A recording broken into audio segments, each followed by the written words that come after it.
very excited about really expanding to Southeast Asia as well as our China operations.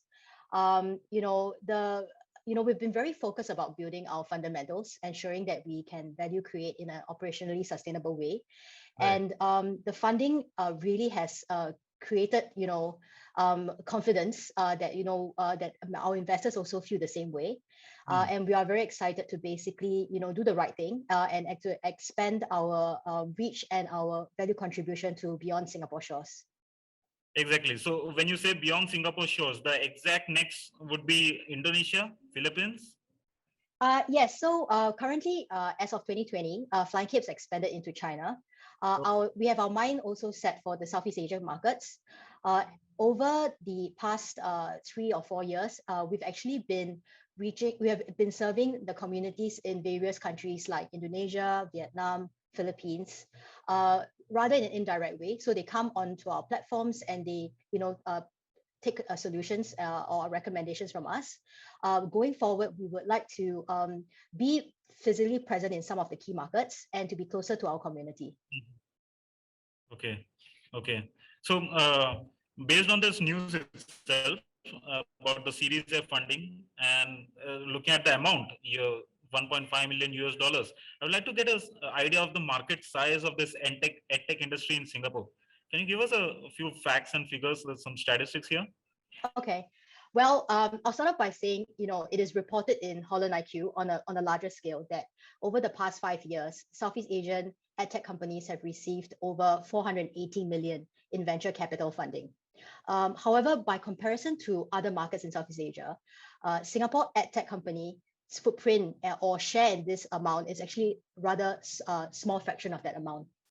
The edtech scene in general in Singapore has a representation of a few, edtech companies that have gone ahead to the world stage, right? Singapore edtech companies that have made it to the world stage.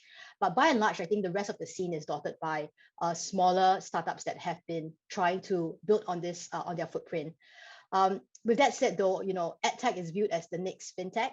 And is currently one of the fastest growing tech verticals in the world, with expected demand that is being driven in Asia Pacific, with Singapore's reputation as an education market with good reputation and our viewed as a gateway to Southeast Asia.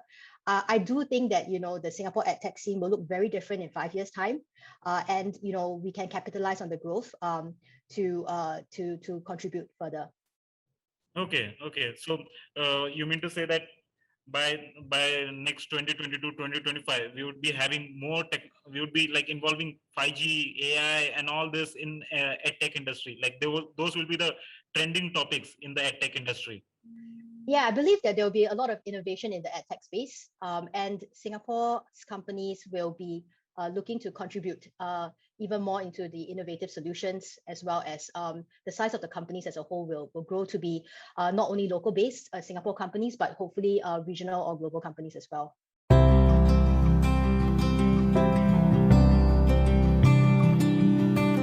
In Flying Cape, we are focused on building edtech solutions for learners of all ages. And in essence, basically, we currently work with esteemed universities all over the world. They provide guidance to us as we build, education solutions that best fit personalized learning. So one of our technologies really is a recommendations engine that really seeks to understand a learner's unique learning profile, and then from a wide variety of education options, make the recommendation on what would best fit their learning needs, right? So today, as you have mentioned, actually, we have several marketplaces. We have 10 marketplaces that exist in the form of tuition enrichment space, but we also have marketplaces in the adult learning segment as well. As a marketplace, we aggregate basically, education providers from all over the world, various options, online, physical, products or services. And what we do is that, as the learner comes into the platform to, look from a wide variety of options, we provide our recommendations on what would best fit their needs. And along the way, we help to monitor and track. And as the learner basically progresses, we are able to work with them to help build the confidence and support them in their lifelong journey process. Okay, so is that part of that entire process of helping learners to validate and gain insights into their profile and interests? That's right. Yep. Okay. So I saw you incorporate something called data analytic technology in your Yes. platform. Mm-hmm. Yeah, we would like to know some instances, where the clients have shared their experiences of getting the benefit out of this technology. Can you share one or two of your instances like that? Sure. I can let me share. Basically, the customer journey as they enter the platform, right, is that they first get an opportunity to take sort of a learning diagnostic assessment, which helps to give a snapshot of their current learning profile. All Right. right. And then from there, with over thousands of options, we actually try to find a good match. And the data analytics portion comes about with feedback from the clients in terms of whether those recommendations work out for them. And this actually fuels a feedback loop into ensuring that future recommendations can be even more effective, right? One other component of the data analytics portion that we're quite excited about is that we also cover what we call indirect feedback from the learners. So as the learners actually browse, certain things, they might not, immediately know or detect a certain pattern or trend. So some of these browsing activities, as well as the learning diagnostics, as well as their feedback from courses that we were previously recommended, all act as a way to help us understand and make recommendations. So there is a qualitative and then there's a quantitative measurement in terms of really trying to understand that individual and how they need to learn what they want to learn. Exactly. So I can say technological innovations has actually proven to be a big boost for the edtech industry, right? So in that same manner, in that same sense, I would like to know in 2019, 2020, when the pandemic was at its peak, what were the growth factors? What really drove up the industry, the edtech industry? I would like to know the innovations that came up, innovations that were introduced during that period, and how the clients embraced them. Okay, so for starters, let me share that actually many markets have been looking into edtech space in various degrees, even before the COVID situation, right? But a lot of these initiatives were spanned out of basically trying to cope with shorter term disruptions. So like, for example, the SARS situation, that prompted the Singapore Ministry of Education to incorporate technology into their mainstream education. That's happened a couple years ago, right? However, there really wasn't an urgent need to look into how technology can fundamentally change the way we learn. This is for the education system as well as on the consumer side, right? So we've never actually had to put to test the effectiveness of less traditional, can I say, type of learning. Because of the COVID situation, we were in a way forced to resort to technology to facilitate that as a learning for a much longer period of time. And essentially what has happened is a collective shift in mindset from the public sector, the private sector, and even the consumers. So in one collective swoop, right, we've actually been able to, put it to test. So today, everyone has a better idea on what works, what doesn't, and we've given ourselves an opportunity to try it out. So to answer your question, right, I would say that, what has really changed over the period is that there is a collective shift in mindset from the consumer side to the education providers. And with previously brick and mortar type of education providers that stayed away from technology, now they're actually really looking at technology as a way to booster their curriculum. So you actually see a lot more content driven type of solutions using technology. You now see a lot more data analytics, measurements and stuff like that. So these are all things that came out because there is a collective seriousness into seeing how we can use technology to strengthen our education system. I believe that actually the impact is here to stay. So firstly, we would actually see a greater cross-border learning type of situation. Learners on the whole now can use technology to find what I call the right teachers or the providers, right? Be it locally or overseas, right? So now people's gotten used to the idea. So you can now find the best teachers using technology, and this is almost a part of our lives today. In the past, we were a little bit more confined towards word of mouth recommendations, and students actually, or learners basically picks things that don't quite match them. So there's a question of whether it really worked for them in terms of their learning, right? So going forward, I see that, this situation will last in the sense that we have broken down geographical boundaries. We're no longer based on local solutions only. Also, we will use technology to, support personalized learning in a more effective way. Okay, so just correct me wrong. From all this that you have told me, and from what I have read, I can understand that a student in Philippines can hire a math tutor from India, an English tutor from Singapore, and maybe social science or a law tutor from China. Yes. Possible So languages, academic studies, but even more so, the music and the arts. Today, many of the students, let's say in Singapore or elsewhere, currently learn music from London. They learn robotics from India.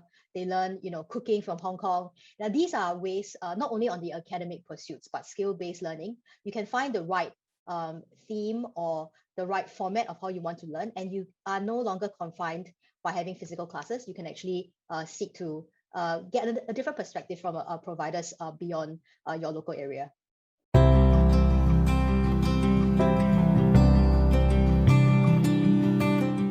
The Ontario Secondary School program is interesting in that it places less emphasis on standardized testing and more emphasis on daily progression through, project work and discussions, right?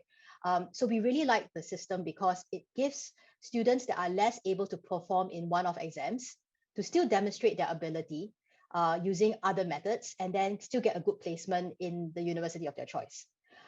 We promote OSSD because we also believe that we can value add to this pedagogy and curriculum by providing a Singapore perspective towards learning, right? So today we offer OSSD in China. From a culture and pedagogy perspective, our Singapore teachers have the experience to bridge students from more rote-based exam-style testing that we are quite used to more group work, project-style contribution. And also, it works that we are effectively bilingual in English and Chinese. So, we've actually had a lot of success in easing students into thinking and learning in a non-native language. Other areas like also is that we have no time zone difference, let's say in China. These are also reasons why we can continue to provide value in a sustainable way. So all in all, I would say that the OSSD approach to learning and basically our being able to value create in this process are things that actually has prompted us to promote that as an option for the Chinese students. When it comes to education, right, there's always been a discussion about equality, about everyone getting a fair chance and succeeding in life, right? So I personally have lived in China for over 5 years, so I can really appreciate the pressure it takes to succeed in a highly competitive society like China. So I'm not surprised that there have been some adjustments put in place by the government to alleviate the pressure. In Singapore, for example, we also have the similar conversation. We say every school is a good school. So this is actually a conversation on that. I think maybe for China, what has really created maybe a bit of a surprise is how the government has decided to act in such a swift and some even say forceful manner in correcting the current situation, right? Right. So while Flying Cape is actually not directly impacted at the moment, I think overall we would say that we're aligned in that education is not just academic focus; it has to be holistic learning. And so so we will watch and see how it goes. I think at the end of the day, we want to actually have a strong support in social good as well. I think education is there is not a one size fit all situation. In the past, I think we're quite accustomed to being able to understand that well, we moved away from academic success as your only form of measurement of success, right? So in Flying Cape, when we actually promote education, we seek first to understand how a learner could be different, and we all contribute to society in a different way. But the most important thing is to ensure that we have actually had a good opportunity to get exposed and then to decide which path we want to move into. So when it comes to basically helping learners understand their learning profile, their interest, their passion, this is something that Flying Cape takes very seriously as we work with the universities to offer validated diagnostic assessments. And then secondly, in terms of basically the wide range of curriculums that we offer, not only for students, but for adults as well. We want to ensure that we provide easy access to understand what are the available options out there. And then, through, a tried and validated way of recommending it, you can actually make the final decision based on what fits you, whether it's pricing, timing, or the way you want to learn, right? So these are all considerations that I believe can make a huge impact in terms of, just moving away from the mindset that academic success is the only thing, and then making the right choices to be as, to make learning enjoyable. Yeah. Right. So in a way, Flying Cape enables the students to make the whole the learning process customizable. Yes. Right. So there's not only one path that you can take, right? You can take many paths, and everyone's going to end up a bit different. So whether it's to become a baker or an artist or a musician or an engineer, these are things that basically we want to provide the opportunity so that students can actually get what they need in the best way, so that they can achieve their own objectives in life. Right. And this was just for the students, but how about for the educationists, the tutors, the teachers? Is Flying Cape looking into any kind of partnerships or strategic tie-ups with any of the private or public school administrations? So that's actually one of the major considerations on our part. Today, Flying Cape has actually a strong ecosystem of what we call partners. So they come in the form of content providers, or they come in the form of what we call distribution channels. So one of the values that we provide to education providers upfront is basically we have a technology that's built for education to run the businesses of the education, to do the marketing. So when you actually come onto our platform, basically off the bat, you can actually use some of the tools that we've actually built in to actually promote what you do and how you do it differently. From there, when it comes to outreach, you have marketing and stuff like that. So as a platform, we actually do attract learners of specific profiles to come in and have a look at what are the options out there. But we also have direct integration to distribution channels like the banks, financial institutions, actually any organization that are targeting, a certain segment. So for example, the young children segment, right? There are many organizations, either insurance or banks, already targeting those. And when we do tie up with partners like that, we ensure that we can be as efficient in operations as possible. So today, an education provider that, puts up an offering on our platform, they already enjoy, viewership in terms of people coming in to look for certain courses. But at the same time, all this information is simultaneously sent to the distribution channel of the bank. So the bank customers actually see, oh, okay, offerings from Flying Cape and the partners. And then this actually helps to drive down marketing cost and administration cost. So these are things that we seek to basically do, apart from connecting the students to the right teachers, and ensuring that when you found the right teachers, you stay with the teacher much longer. We also want to make sure that running education businesses can be as efficient and effective as possible when it comes to marketing.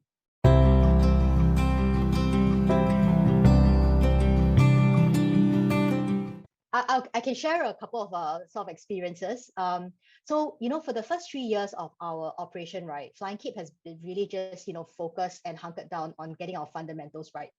As a company, we believe that basically we need to demonstrate value creation, and we need to do it in a very sustainable way, right? So after we've actually built this value creation, basically along the way, we have built a strong network of partners, on the academic side, the universities, on the business side. I shared, about the distribution channels and content providers, right? But also as a business, we are operationally sound.